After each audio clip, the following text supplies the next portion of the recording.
So hi once again. So here is our project, one motor robot arm that is made up of Lego 9686.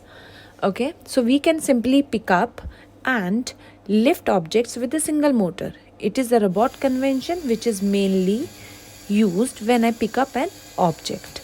So this is how you will see how it basically works. It is just picking up this cute little snowman and just dropping it on the other dropping it at the other place. It is just acting like a crane also, that picking up the things and just putting it in the, you can say, garbage. It is collecting the garbage and throwing it in the bin. So this is how it is working. So it's a really a beautiful thing that is going on.